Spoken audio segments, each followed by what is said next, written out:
ইতিহাসের অভিজ্ঞতার মধ্যে জিনিস আছে। কাজে নিজেদের উপর বিশ্বাস রাখতে হবে।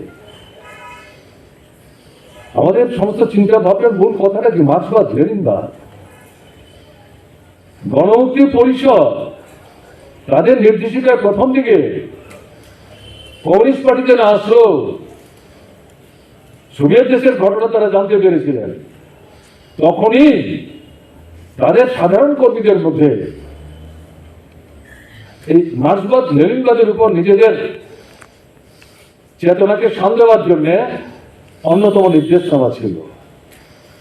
তার অনেক পরে এরা কিন্তু কমিউনিস্ট পার্টির সাথে সংযুক্ত হয় এবং যে ঘটনা ত্রিপুরার কমিউনিস্ট আন্দোলনের বিকাশ বিস্তার ক্ষেত্রে গণমুক্তি পরিষদের যে গুরুত্বপূর্ণ ঐতিহাসিক ভূমিকা, তাকে তো অস্বীকার করা যাবে না। এবং আমার তো অন্তত বলতে বাধা নেই, এই কমিউনিস্ট আন্দোলন গড়ে তোলার ক্ষেত্রে মেরুদণ্ডের ভূমিকা নিয়েছে গণমুক্তি পরিষদের লড়াই সংগ্রাম, এবং তার ভিত্তিতে হচ্ছে মার্ক্সবাদ লেনিনবাদ।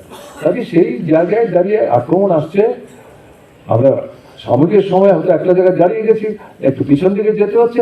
এটা চলার পথে কখনো এগুতে হয়, কখনো পিছুতে হয়। এতে দিগ্ভ্রান্ত হওয়ার কিন্তু কোনো সুযোগ নেই। মূল যে ভাবনা, মূল যে চেতনা, মূল যে চিন্তা, মূল যে লক্ষ্য, এই প্রশ্নে সুদৃঢ় থেকে আমরা যদি আমাদের পরিস্থিতির সাথে সাযুজ্য রক্ষা করে কর্মসূচি ঠিক করে অগ্রসর হওয়ার চেষ্টা করি, মানুষের মধ্যে আমরা যাওয়ার চেষ্টা করি, মানুষকে সংগঠিত করার চেষ্টা করি, ঠিক একটু সময় লাগলেও আমরা কিন্তু লক্ষ্যে পৌঁছতে